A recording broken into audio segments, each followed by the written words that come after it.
বৃষ্টি কমার কোনো নামই নেই। টানা এক সপ্তাহ ধরে একভাবে চলে যাচ্ছে এই বৃষ্টি।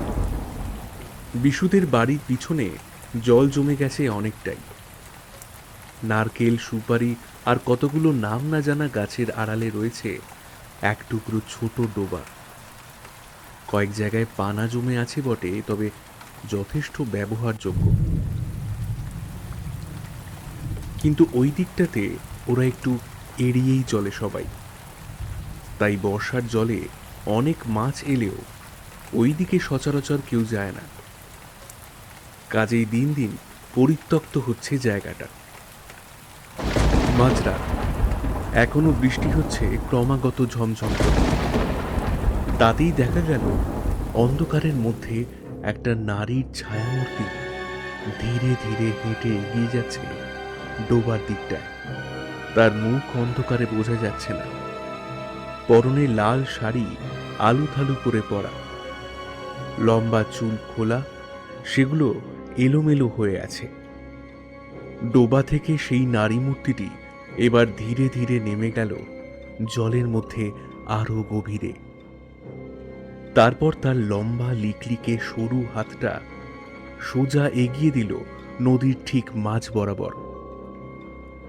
ঝপাত করে শব্দ তুলে একটা বড় রুই মাছকে ধরল সে। তারপর কচমচ শব্দ করে কাঁচা অবস্থাতেই খেতে থাকলো হাতে ধরে থাকা রুই মাছটা। কড়াত কড়াত শব্দ করে মেঘ ডাকলো কয়েকবার। আর সাদা আলো নিভতে না নিভতেই চোখের পলকে কোথায় যেন অদৃশ্য হয়ে গেল সেই নারী মূর্তিটি। হ্যালো বন্ধুরা, ইন্ডিয়ান প্রিমিয়ার লিগ আইপিএল আরো আকর্ষণীয় হয়ে উঠেছে। এর সাথে সাথে এই অ্যাপে টাকা ইনকাম করার আরো একটা বড় সুযোগ বেরিয়ে এসেছে। এখানের ম্যাচগুলিতে গেম খেললে কার, আইফোন, টিভি, অ্যাপেল ওয়াচ এবং আরো অনেক ক্যাশ প্রাইজ জেতার সুযোগ রয়েছে। এই অ্যাপটিতে আপনি সমস্ত লাইভ ম্যাচের রেজাল্ট দেখতে পারবেন এবং সেই ম্যাচে স্কোর অনুমান করে গেম খেলতে পারেন। যেমন কোন টিম জিতবে, কোন টিম কত রান করবে এবং কে সর্বোচ্চ স্কোর করবে। আর রেজিস্টার করার সময় আমার দেয়া প্রোমো কোড অভিশপ্ত ব্যবহার করলে প্রথমবার ডিপোজিটে 12,000 টাকা পর্যন্ত পেয়ে যেতে পারেন। আপনি সহজেই পেটিএম, ব্যাংক এবং অন্যান্য সহজ পদ্ধতির মাধ্যমে আপনার জেতা টাকা তুলতে পারবেন। এখানে 24x7 কাস্টমার সাপোর্ট আছে। তাহলে দেরি কিসের? কমেন্টসে 1x এর লিংক প্রোমো কোড পিন করা আছে এবং প্রোমো কোডটি ব্যবহার করুন। আপনার ফেভারিট টিমকে সাপোর্ট করুন আর ক্যাশ প্রাইজ জিতুন। ও বৌমা, বলি বেলা তো বেশ হলো, এসো শাশুড়ি বৌমা মিলে হাতে হাতে ঘরের কাজগুলো সারি। খোকা এই বৃষ্টি মাথায় শহরের দিকে গেল, কি বা করবে না গিয়ে। ঘরে যে পেট চালানোর মতো একটা দানাও নাই, তো আর চলবে নি? পেট তো চালাতে হবে নাকি? তার উপর আবার তার কাজকর্ম কটা দিন বন্ধ হয়ে আছে। মা, আমাকে কালকের বাসনগুলো দিন, আমি ওগুলো ধুয়ে দিচ্ছি। শাশুড়ির কাছ থেকে বাসনগুলো নিয়ে রাখি এগিয়ে যেতে লাগলো পিছনে ডোবার দিকে।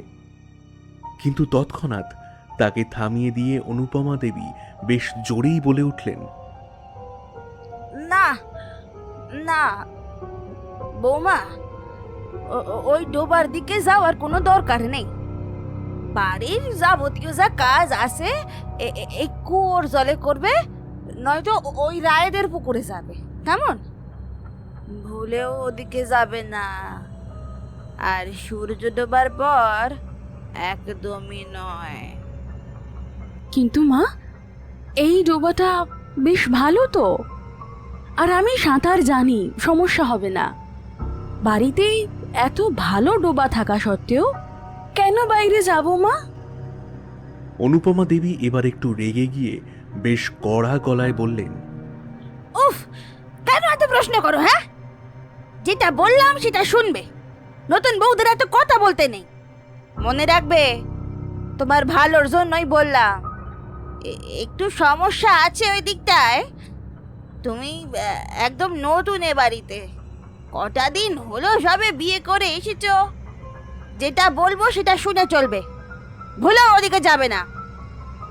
তোমার ভালোর জন্যই বলা হলো।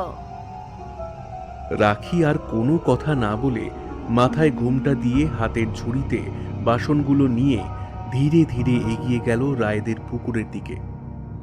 কিন্তু মনের মধ্যে একভাবে নানান প্রশ্ন ঘুরে ফিরে আসতে লাগলো। বাসন মাজতে মাজতে তার মনে কেবল এই কথাটাই চলতে লাগলো শুধু, কিছু তো একটা ব্যাপার আছেই ওই ডোবাতে। এই বাড়িতেও আছে বেশ কিছু গোপন রহস্য। সবাই কেমন যেন রহস্যময়। না, আমায় জানতেই হবে। কিন্তু বেশি কিছু করলে যদি হিতে বিপরীত হয়? বাড়িতে বিধবা বুড়ি মা কেবল বোনের সাথে অভাবের সংসারে পণ না নিয়ে এক দেখাতেই বিয়ে করে এনেছে আমার স্বামী। যদিও সন্দেহটা তখন থেকেই দানা বিঁধেছে, তবে কিছুই তো বলতে পারিনি তখন। নেহাত আমার বিয়ের জন্য বোনের বিয়েতে সমস্যা হবে। তাছাড়া নুন আনতে পান্তা ফুরোনো সংসারে কিছু দেনা পাওনা ছাড়া বিয়ে। ও নতুন বউ, নতুন বউ। এক মনে কাজ করতে করতে এসব কথাই ভাবছিল দাসবাড়ির নতুন বিয়ে হওয়া বউ রাখি। কিন্তু তখনই একটা মেয়েলি কণ্ঠস্বর শুনেই চমক ভাঙল তার। রাখি ঘাড় ঘুরিয়ে দেখে তারই বয়সী একটা অল্প বয়স্ক বউ এসে দাঁড়িয়েছে ঠিক তার পিছনে।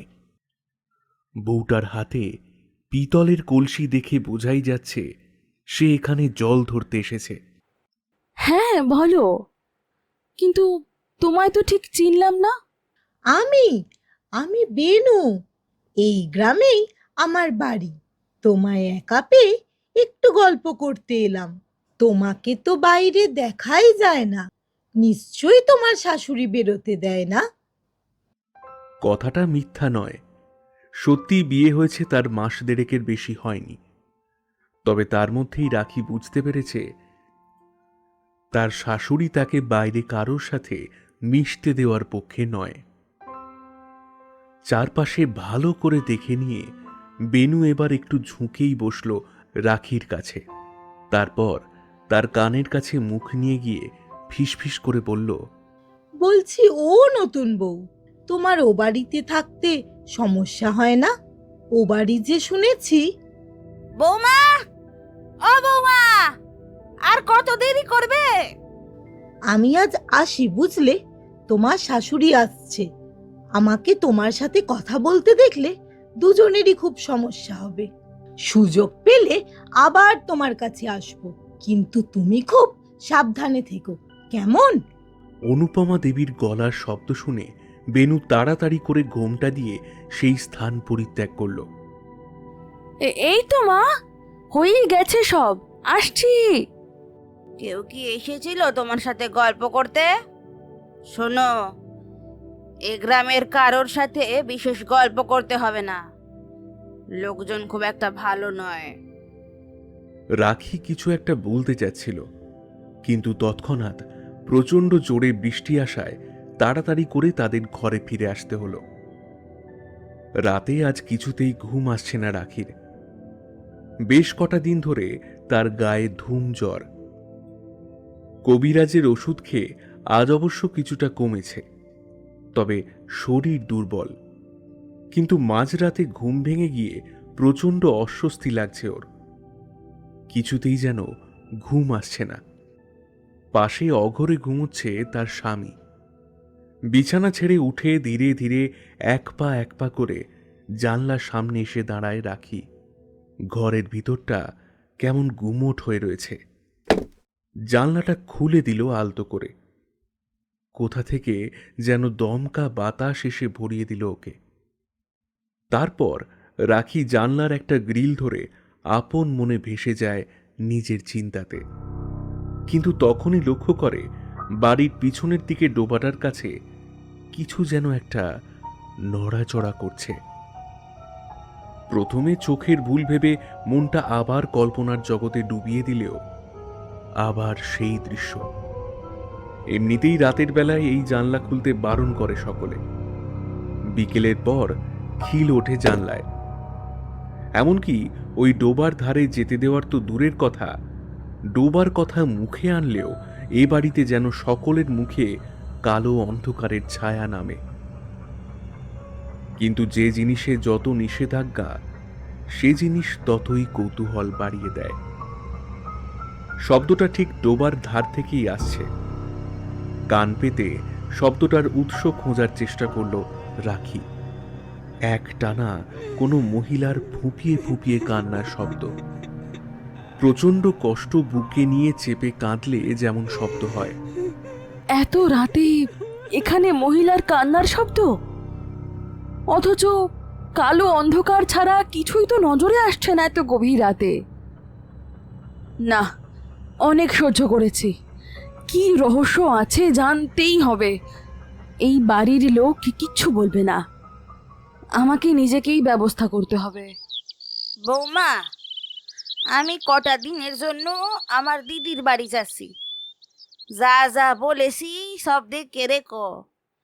আর হ্যাঁ, ভুলেও কিন্তু ওই ডোবার দিকে যেও না। আর পাড়ায় কেউ এলে বেশি কথা বলো না। খোকার খেয়াল রেখো। আমি আসি। রাখির শাশুড়ি অনুপমা দেবী চলে গেলেন। আর তখনই রাখি একটু একটু করে এগিয়ে গেল ডোবার ধারে। বিয়ের পর এই প্রথমবার ও এলো এদিকে। মাটিতে একটু স্যাঁতস্যাঁতে ভাব। একটা বড় সেগুন গাছ দাঁড়িয়ে আছে লম্বা হয়ে। পাশে আঁশ শ্যাওড়া, জার্মেনিয়াম আর ধুতুরার বন। সূর্যটা প্রায় পশ্চিমে ঢলে পড়েছে, এক্ষুনি সন্ধ্যা নামবে। একটু ভয় ভয় করছে বটে, কিন্তু এটাই সবচেয়ে ভালো সময়। এখন শাশুড়ি মানেই উনিও কাজে বেরিয়েছেন। আমার মনে যখন সন্দেহ জমেছে, এর ঠিক সমাধান আমাকে বের করতেই হবে। জানতেই হবে কি রহস্য আছে ওই ডোবাতে। কথাগুলো বলতে বলতে সামনের দিকে এগোচ্ছিল রাখি। কিন্তু তখনই একটা কাঁটা কিভাবে যেন আচমকাই ফুটল রাখির পায়ে। যন্ত্রণায় গলা দিয়ে একটা আর্ত চিৎকার বেরিয়ে এলো ওর। আহ, উফ, বাপরে, পায়ে কি ফুটলো! আহ আহ বাবা! ব্যথায় পা ধরে মাটিতেই বসে পড়ল রাখি। আর তখনই গাছের আড়ালে আবঝা আলো অন্ধকারে রাখির নজরে এলো একটা মেয়েলি শরীর। লম্বা খোলা চুল, পরনে লাল কাপড়, অদ্ভুত ভঙ্গিতে গাছের কাছে দাঁড়িয়ে আছে সে। তার পিছনের অংশটা সামান্য দেখা গেলেও সামনেটা দেখা যাচ্ছে না। কে ওখানে? কে দাঁড়িয়ে আছে? রাখি উঠে দাঁড়ালো মাটি থেকে। সন্ধ্যা নেমেছে ভালোভাবে। তাতেও দেখতে পেল মাছের কাঁটা অবশিষ্ট নাড়ি পটকা পড়ে আছে ডোবার পাড়ের আশপাশটায়। অথচ তার বিয়ে হওয়া স্তক পুকুর পাড়ে কেউ আসেনি। রাখি দেখল সেই লাল শাড়ি পরা মহিলাটি ওই একই ভঙ্গিতে দাঁড়িয়ে আছে। আপনার কানে কথা যায় না? কে আপনি? কিন্তু এবার কোনো কথার উত্তর দেওয়ার বদলে সেই নারী মূর্তিটি পিছনে না ঘুরেই তার ডান হাতটা বাড়িয়ে দিল রাখির দিকে। যেমন করে কাউকে ডাকা হয় হাত বাড়িয়ে, নিঃশব্দে ইশারা করে, ঠিক সেভাবে রাখি অন্ধকারেও দেখল একটা সরু চামড়া খসা হাত তার দিকে ইশারা করে তাকে ডাকছে। মন্ত্রমুগ্ধের মতো রাখি এগিয়ে গেল সেই ডাককে লক্ষ্য করে। তার চোখ মুখ দেখে মনে হলো না সেই নিজের মধ্যে আর আছে। রাতে কি কি আছে খাবারে? একটু ভাত তরকারি করো। বাজার কি কি লাগবে বলে দিও, আমি ওদিকে যাচ্ছি, একেবারে নিয়ে আসবো। শোনো না, একটা মুরগি এনো না, রাতে কেটে রান্না করব। গরম ভাতের সঙ্গে মুরগির ঝোল। সুকান্তের কেমন যেন একটা লাগলো রাখির কথাগুলো। বিয়ে হওয়া স্তক রাখি এমন সুরে কথা কখনো বলেনি। পাগল হলে রাতের বেলা মুরগি কাটবে, তার ওপর আজ মঙ্গলবার না? আমি দরকার হলে কিনে আনবো, কাল রান্না করো। আরে মা তো বাড়ি নেই, কিচ্ছু হবে না। তুমি তো এমন ছিলে না, কি হলো হঠাৎ? আচ্ছা বেশ, আমি এনে রাখবো, কাল রান্না করো, কেমন? তবে আজ নয়। রাখির স্বামী সুকান্ত চলে যেতেই অন্ধকারের মধ্যে রাখির মুখে একটা ভয়ানক হাসি ফুটে উঠল। চোখগুলো জ্বলন্ত ভাটার মতো জ্বলে উঠল তার। মধ্যরাত, সময় কত হিসেব নেই। একটানা কিছু কচমচ করে খাওয়ার শব্দে ঘুমটা ভেঙে গেল সুকান্তের। বিছানার পাশে তাকাতেই দেখল সেটা ফাঁকা হয়ে আছে। এত রাতে কোথায় গেল রাখি? হাতে হ্যারিকেনটা নিয়ে রাতের বেলাতেই বেরিয়ে পড়ল সুকান্ত। তবে চুপ করে রইল, কথা বলল না। বারান্দা পেরিয়ে উঠোনে এলো শব্দ লক্ষ্য করে, আর আধো অন্ধকারে দেখল রাখিকে। চুল ছেড়ে লাল শাড়ি পরে তার দিকে পিছন করে বসে সে। আশেপাশে ছড়ানো ছিটানো রয়েছে আজই কিনে আনা মুরগির ছাল, পালক, মাংসের টুকরো। রাখি পরম আনন্দে মুরগির গলার কাছটা থেকে রক্ত পান করছে আর ছিঁড়ে খাচ্ছে কাঁচা মুরগিটাকে। সুকান্তের হাত পা ভয়ে কাঁপতে লাগলো। খুব সন্তর্পণে লুকিয়ে ও দেখল রাখির মুখের জায়গায় অন্য এক ভয়ানক নারীর মুখ। চোখের মণি সাদা, সারা মুখে রক্ত লেগে আছে। সেই মুখ দেখে ভয়ে বুকটা ছ্যাঁত করে ওঠে সুকান্তের। মারাত্মক খিদে বেড়েছে রাখির। এক হাঁড়ি ভাতও কম পড়ছে দুপুরে খেতে বসে। পরপর ৩-৪টে রাত একই ঘটনা ঘটেছে। কখনো কাঁচা মাছ, কখনো পোষা বেড়াল, কখনো দুপুরের এঁটো তরকারি মাঝরাতে উঠে দু হাতে মুঠো করে খেতে লেগেছে রাখি। একটা রাতেও ঘুমোতে পারেনি সুকান্ত। কাঠ হয়ে কেবল প্রহর গুনেছে সকালের। তুমি ঠিক আছো? এত খাওয়া ভালো নয় কিন্তু শরীরের জন্য। কটা দিন ধরে দেখছি এমন করছো। তোমার যদি শরীর খারাপ লাগে তাহলে আমাকে বলতে পারো। রাখি তখন ভাতের হাঁড়ি থেকে কপা কপ ভাত তুলছে মুখে। সুকান্তের বলা কথাটা রাখি বিশেষ যে ভালো লাগলো তা নয়। উল্টে রেগে গিয়ে বিশ্রীভাবে ভাতের হাঁড়ির মধ্যে মুখ ডুবিয়ে খেতে লাগলো ভাত। আমি খাবো, আরো খাবো, মাছ মাংস সব খাবো, তেমন বেশি বললে তোকেও খেয়ে নেবো। কথাগুলো বলে বিশ্রীভাবে ভাত মুখে পুড়তে লাগলো রাখি। ওর চোখ ভয়ানক লাল। একটা দিন প্রতিটা রাত রাখি বিছানা ছেড়ে উঠে গেছে বাড়ির পিছনের ডোবার দিকে। কিন্তু ভয়ে সুকান্ত শুধু উঠে দেখেছে। মানুষের সাথে লড়াই করার ক্ষমতা তার আছে, কিন্তু পিশাচের সাথে নেই। কটা দিন চিন্তা আর ভাবনায় সুকান্তের নধর শরীরটাও শুকিয়ে গেছে। শোনো না, বড্ড খিদে পেয়েছে। আবার আজকে রাতেও তুমি আমার জন্য একটা গোটা মুরগি নিয়ে এসো, কেমন? কাল মুরগিটা খুব সুন্দর খেতে হয়েছিল, এখনো মুখে লেগে আছে সেই স্বাদ। সম্মতিসূচক ঘাড় নেড়ে বাড়ি থেকে বেরিয়ে যায় সুকান্ত। পথে যেতে যেতে সুকান্ত মনে মনে বলে, একেবারে শেষ পর্যায়ে চলে গেছে। যেটার ভয় পেয়েছিলাম ঠিক সেটাই হলো। এখনই মহাদেব মামাকে খবর দিতে হবে। এমনভাবে চললে আর হবে না। এমন বিপদ থেকে একমাত্র মহাদেব মামাই আমাদের বাঁচাতে পারবেন। আমি এখনই পোস্ট অফিসে গিয়ে তাকে চিঠি পাঠাবো মায়ের ঠিকানায়। সত্তর মাকে চলে আসতে বলবো। এছাড়া আর কোনো উপায় আমি দেখছি নে। ভালোই ভালোই এই কটা দিন পেরোতে পারলে হয়। সেদিন রাতে সুকান্ত দেখতে পায় তার পাশে রাখি নেই। বাইরে একটানা একটা কুকুরের প্রচণ্ড যন্ত্রণায় ছটফট করে যাওয়ার শব্দ কান পেতে শোনে। কিছু করতে পারে না। কোনো মতে জানলা দিয়ে তাকিয়ে এসে দেখে রাখির সবচেয়ে প্রিয় কুকুরটাই আজ রাখির রাতের খাবার হয়ে দাঁড়িয়েছে। গা ঘিন ঘিন করে ওঠে সুকান্তের, কিন্তু অন্তত নিজের প্রাণটা বাঁচাতে হবে এইটা ভেবে ঘুমের অভিনয় করে পড়ে থাকে বিছানার একদিকে। বৌমা, কি এসেছেন দেখো তো। কোথায় গেলে? আরে বাইরে এসো। ঘর থেকে আলুথালু ভাবে বেরিয়ে এলো রাখি। তার চোখ মুখ চেহারা মোটেই স্বাভাবিকের মতো নয়। এলোমেলো হয়ে খোলা চুলগুলো উড়ছে বাতাসে। বলুন মা, কখন এলেন? কিন্তু এত তাড়াতাড়ি এলেন যে? কি আর করব, বুড়ো বয়সে মন বাইরে টিকলো না। কিন্তু দেখো, ওই যে বৌমা, তোমার বড় মামা এসেছেন। প্রণাম করো তো বৌমা।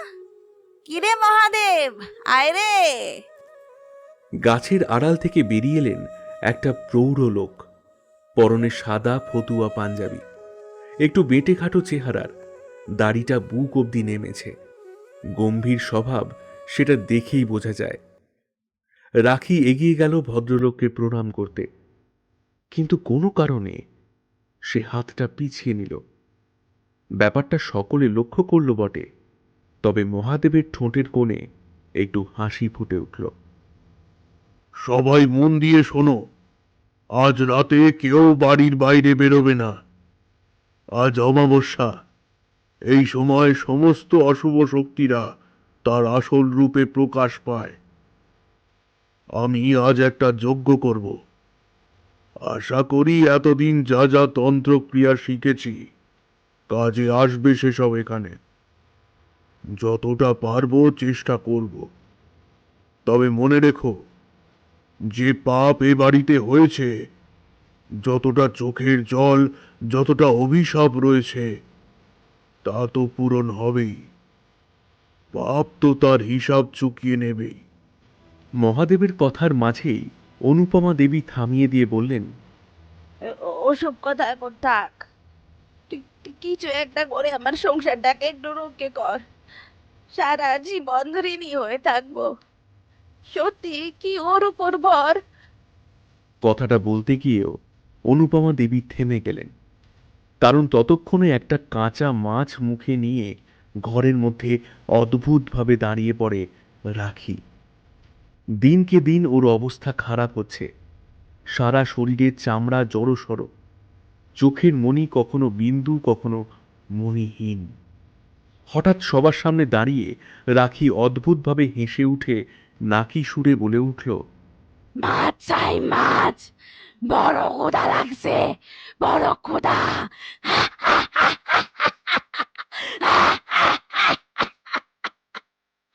চারপাশ ঘুটঘুটে অন্ধকার। একটানা কোত্থেকে যেন পেঁচা ডেকে চলেছে অনবরত। চারপাশ গুমোট ভয়ের পরিবেশ। আকাশে মেঘ জমেছে কালো আলকাতরার মতো। ডোবার পাশে গাছের ধারে একটা সাদা রঙের গণ্ডি কেটে তার মাঝে বসে আছে মহাদেব। পরনে লাল বস্ত্র, গলায় আর হাতে রুদ্রাক্ষের মালা। সামনে যজ্ঞকুণ্ড থেকে আগুন জ্বলছে দাউ দাউ করে। সেখানেই চুল ছেড়ে পাগলের মতো বারবার এদিক ওদিক মাথা দোলাচ্ছে রাখি। তার মুখের জায়গায় এখন এক শতাব্দী প্রাচীন কুৎসিত ভয়াল দর্শনা নারীর মুখ।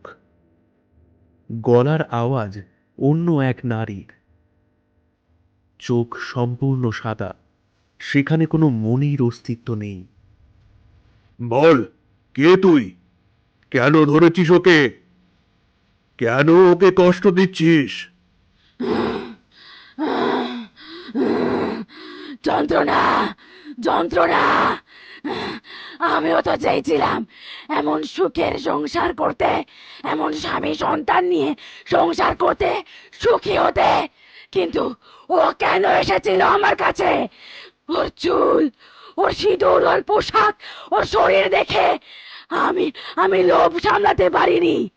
তাই সেদিন যখন বিকেলে ওই ডোবার ধারে এসেছিল, আমার ওকে ভারী পছন্দ হয়েছিল।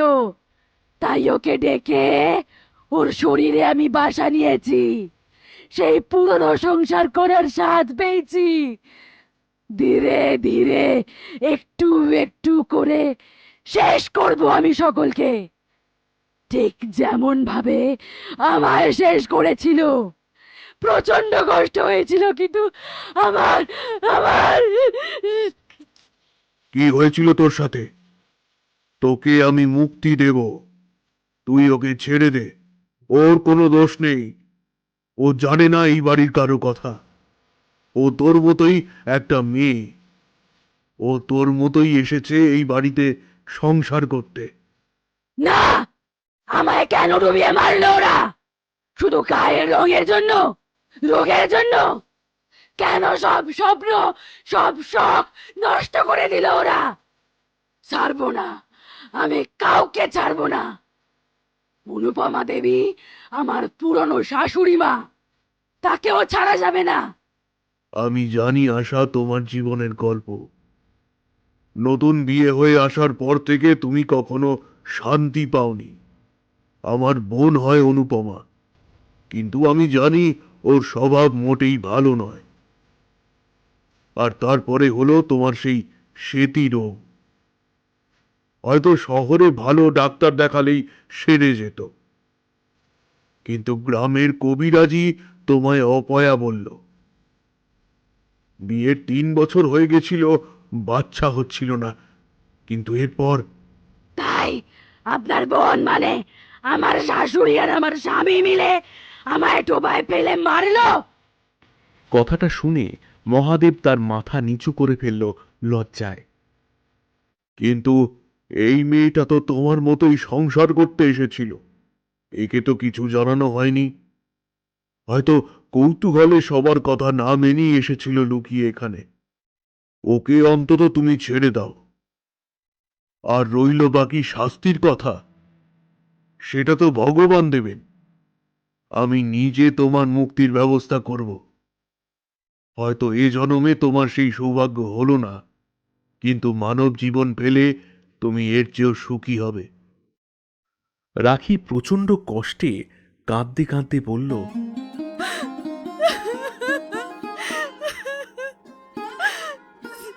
যারা যারা আমার সাথে এত বড় অন্যায় করলো, আমার জীবনটা যাদের জন্য চলে গেল, আমি তাদেরকে কিভাবে ক্ষমা করে দেব? ক্ষমা বড় ধর্ম মা। এতদিন এত জায়গা ঘুরে এটাই শিখলাম, ভালোবাসার চেয়ে বড় শক্তি কিছুতে নেই। এমন সময় ঘরের ভিতর থেকে হাউ হাউ করে কাঁদতে কাঁদতে অনুপমা দেবী এবং রাখির স্বামী সুকান্ত এসে দাঁড়ায়। খুব বড় ভুল হয়ে গেছে আমাদের, আমাদের ক্ষমা করে দাও তুমি। আমরা না বুঝে তোমার অনেক বড় ক্ষতি করে দিয়েছি, কিন্তু পরে বুঝতে পেরেছিলাম এই সমস্ত কিছুই ওই কোবরেজের দোষ। রোগ সারাতে না পারলেও এই সমস্ত কথাই সে বলে। আমার উচিত ছিল স্বামী হিসেবে তোমার পাশে থাকার, কিন্তু আমি থাকিনি। এজন্য যা শাস্তি দিতে হয় আমি মাথা পেতে নেব। কেবল রাখির কোনো ক্ষতি করো না। আমি তোমার পা ধরে ক্ষমা চাইছি। বড্ড ভালোবাসো তাই না নতুন বউকে? ভালোবাসতে জানো তোমরা? আমি রাখিকে ছেড়ে দেবো, কিন্তু ওকে কখনো কষ্ট দিলে হবে না। সব সময় আগলে যত্ন করে রাখতে হবে। আমি এতগুলো দিন এই ডোবায় থেকে কষ্টে আর পারছি না, মুক্তি চাই। শেষের কথাটা শুনে মুখে হাসি ফুটে উঠল তাদের তিনজনের। তোমার চিন্তা ভাবনা দেখে আমি মুগ্ধ। সত্যিই বড় ভুল করে ফেলেছে ওরা। আমি তোমার মুক্তির জন্য যা চাই তাই করব। আজ রাতেই হবে তোমার মুক্তি। এরপর সারা রাত চলল পুজো যজ্ঞ। অবশেষে পিণ্ডদানের মধ্যে দিয়ে শেষ হলো সব। একটা সময় দেখা গেল কালো ধোঁয়ার মতো ধীরে ধীরে রাখির শরীর থেকে বেরিয়ে আকাশে উবে গেল কিছু একটা। রাখি জ্ঞান হারিয়ে পড়ে গেল মাটিতে। মাঝে কেটে গেল বেশ কয়েকদিন।